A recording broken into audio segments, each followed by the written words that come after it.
Hi, everybody. I hope everybody watching this is having an amazing day so far. And I'm really excited to share with you a snippet from one of our webinars inside of PDS called How to Deeply Connect with a Dismissive Avoidant. Now, there's a whole bunch of stuff we cover in the webinar. There's about 7 or 8 major themes. And one thing that's really important to keep in mind is that your job is not to take this information and then do backflips to, abandon yourself just to connect with a DA, but to really understand the points of which you can connect better and build healthy rapport and the different ways that somebody might have a different set of programs than you and how to take those things into consideration. And none of it ever should be done at the expense of your needs, right? This should be reciprocal. It should be that you pour into somebody, it improves the relationship, and then you also ask for your needs within that entire process of giving into someone else's needs and showing up for them, so that there's this reciprocal harmony, right? That you pour in and the person is like, oh, and they feel better. You communicate your needs clearly and specifically. They come back up to meet those needs for you. So in this part of the Dismissive Avoidant Deep Connection series, we are going to talk specifically about, in this clip that you're going to see, the needs of the dismissive avoidant, how to understand these needs, how to take them into consideration. And again, this is a small clip. And if you want to do a deep dive into the full webinar, it's about an hour and a half or 2 hours in length. We also cover boundaries, we cover coping mechanisms, we cover communicating effectively with the dismissive avoidant, core wounds, general characteristics, expectations, all of that kind of stuff. So if you don't want to wait for all the parts of the series to come out, we're only going to cover about half of it or so in a few videos here because it's so much content to put out on YouTube. So you can always use the link below, get full access to the entire webinar, and you can actually access it for free for 7 days using that link below, going into the webinar library at PDS and typing in how to deeply connect with the dismissive avoidant. You'll see it pop up. It'll be right there for you, so you can enjoy that as well. And I hope you enjoy this version, this piece of it here today. And thank you so much for watching. Also, if you're enjoying this channel, please consider subscribing. And if you want to see how to connect with an AP and a fearful avoidant as its own part of a series in the future, please also let me know in the comments down below. Common dismissive avoidant needs. So here's some big ones. The first big one, obviously, is to know that you'll understand and respect their need for autonomy, independence, and freedom. I think that what happens to a lot of people on the receiving end of this relationship, especially if they're more anxious, and we know like APs and DAs tend to attract each other. Same with like FAs and DAs. But if this is happening, sometimes people will get trapped in the mindset of thinking, oh, if you need independence, it means we can't do a committed relationship, sort of seeing it in like all or nothing patterns, like it's all one or it's all the other, that there's no middle ground. And that's not the case. So validating, like just making it normal in a relationship that, hey, if you ever need time to yourself, if you ever need to go do your own thing, if you ever need to like, go hiking for a weekend alone, or, these are some of the things that I hear from DAs a lot. If you need to do those things, like, I'm cool with that. Like, I'm good with that. Now you have to make sure that you actually are good with it. Don't say it if you're not. But making sure that the person knows that, like, if they do want to go do their own thing, if they do want to have a little bit of space or time to themselves or go explore by themselves or things like that, that you support that and understand it. Okay. It goes a really, really long way. That doesn't mean that you should, like, if you're like in the monogamous relationship and you're a monogamous person, that you're like, oh yeah, go have like independence to like go be with other people. Like, it's not like that. You're allowed to have exactly your boundaries, your parameters, your standards. And in fact, every single person should have those things going into a relationship and have them clearly mapped out and communicated about. Ds aren't even necessarily like that so much.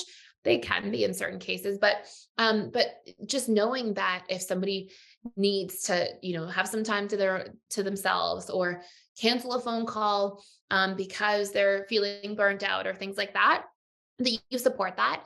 And what I really recommend, and I would always recommend to clients, is that if that happens and somebody like cancels a date or needs a weekend to themselves, it shouldn't be like, okay, you just are like, that's it. I just respect you. I'm not allowed to have needs. It should be something like, hey, that's totally fine that you need that. Go do your thing for the weekend. But at the same time, next weekend, can we put some extra time in together to reconnect? So can we, spend an extra half of the day together? Or can we go do something fun all day Sunday? Or can we, see each other Friday and Sunday? Like whatever it is, it's like an exchange, right? It's not supposed to be like, oh, every weekend you just do your thing and I'm just your partner and I never see you and I just wait. Not at all. That's a really disempowered dynamic. Instead, it should be like, hey, you go do your thing, and in exchange, when you come back, we're going to do X, Y, Z, or we're going to practice being more present in the relationship, or we're going to, whatever it might be from your end. So just being really clear that like that needs to be supported, and it's not at the expense of yourself either. Next thing, dismissive avoidants want a sense of stability, safety, and certainty. People think sometimes too, this is a place where I find that people sometimes get a little bit lost, is that sometimes people think, okay, so I can never have a conflict. I can never share my needs. I can never, it's going to stir the pot. It's going to cause all these problems. And that's not true either, right? You can absolutely have conflict, just how you handle the conflict will matter, right? So if there's an argument, if you have an argument and you turn it into something constructive, where you're like, hey, obviously we have some tension, let's sit down, let's hash it out. Let's see like what's going on for you. What are you feeling? What are you needing? Where did you start feeling frustrated? What can I do to help repair that? Okay, good. Thanks for sharing. My turn now. Here's what I was feeling. Here's what I need to repair this. Like when you can start communicating about conflict in a healthy way, and that communication opens, for sure, the number one thing that I heard time and time and time again from dismissive avoidants about what was most important to them as they started becoming secure. And like all the work that we did together, like when they would come in a couple and work through things, the biggest thing I would hear over and over again about what they got the most out of from the sessions is they would say, learning how to communicate. And that was the biggest thing for them over and over again. As soon as they were like, oh, we can communicate, it made conflict seem like a solvable problem. It made being able to like, share their inner worlds and find, common ground feel like a solvable problem. It avoided their shame wounds, right?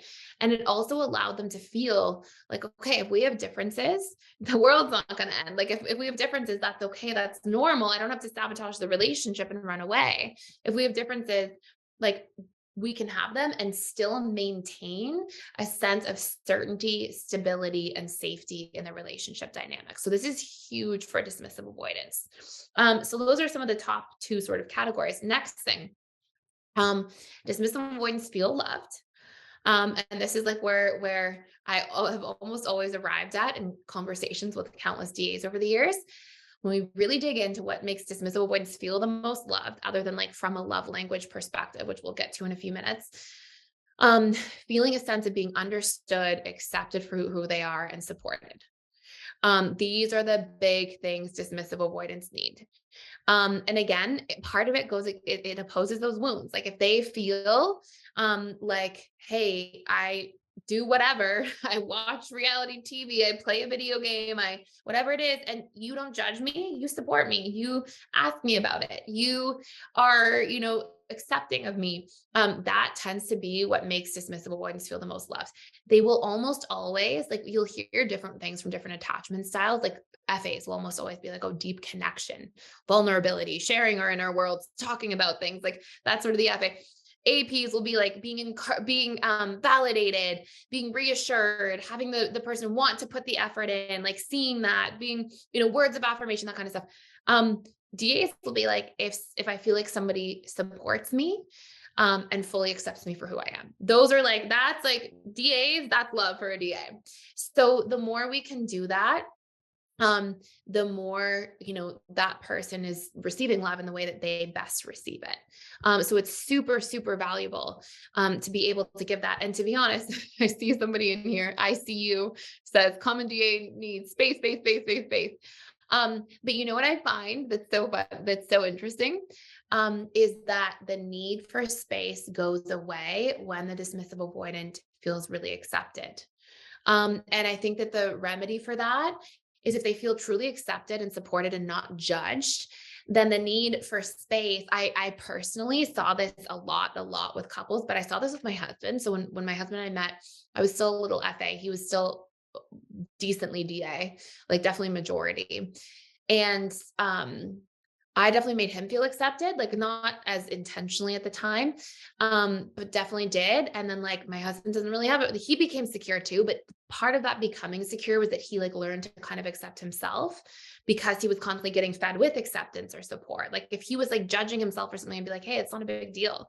And over time, it was like, okay, he could just be himself. And I really think this goes back to, and I'm just giving you this as like an analogy or example. I really think this goes back to that shame makes us want to hide. So we also shame, not just, or we hide because we're feeling shame. And so shame is a distancing emotion. And the less we feel like somebody else is making us feel this shame, even though it's not necessarily other people making you feel that, it can be your own inner core wounds, right? But the less we feel that, the more we can drop our defenses, feel safer in other people's company because we're like, oh, they're not judging us. And I know this sounds really funny, but like I think it's a good picture of like if you have a dog, okay, and you think like, oh, I'm playing the video game or I'm doing whatever, you don't care that your dog's there. You're like, you don't feel because you're not judging yourself through the lens of your dog, right? So DAs, what do you see? They can have dogs that they like pets usually. They'll have animals around all the time. They have this unconditional love for the animal. Well, I think a big part of it, as silly as it sounds, is also because they just feel love. They feel support, accepted, so they feel like they can bond without these shame wounds there. So I think that the more we can like bring that into the human experience, the nicer that is and the more we can connect. So that has a huge role. Feeling a sense of acceptance, support, also understanding, like if you express, if when a DA does express, you say, hey, I get why you feel like that, or I see where you're coming from, I see your side. It doesn't have to mean that you're making somebody's behaviors okay. You can be like, hey, it's totally unacceptable to raise your voice. That can't happen in this relationship. And at the same time, I see your perspective and I get why you're upset. Let's hash it out in a healthy way. When you talk about it like that goes a very long way with dismissive avoidance. And not that DAs generally raise their voices so much, probably less than other attachment styles, but good to know as a way of approaching, right? For whatever the situation might be that you don't like that they're doing. So I have some exciting news, which is that we are doing $1,000 off of our lifetime membership sale to the Personal Development School, which means you get access to literally everything at PDS for your entire rest of your life. Essentially, that entails all of our different courses you have lifetime access to. I do 4 live webinars a week, every single week. You can access them ongoing, and you get access to all of our daily community events. So I'd love to see you on the other side, and you can access it by using the link in the description box below. And then other important needs, I kind of mentioned this earlier, but appreciation and acknowledgement. When a DA is trying, they're investing, they're showing up, when you notice it, appreciate it, acknowledge it. Again, don't say, oh my gosh, you're doing the most ever. Don't make it this huge, great big thing, because DAs that'll cause them to feel a sense of overwhelm. But when you're like, hey, I see you're showing up. Hey, I see you're making an effort. I see you tried. Hey, I noticed you did X, Y, Z.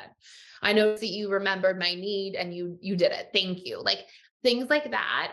More than any other attachment style, DAs like flower from that. Like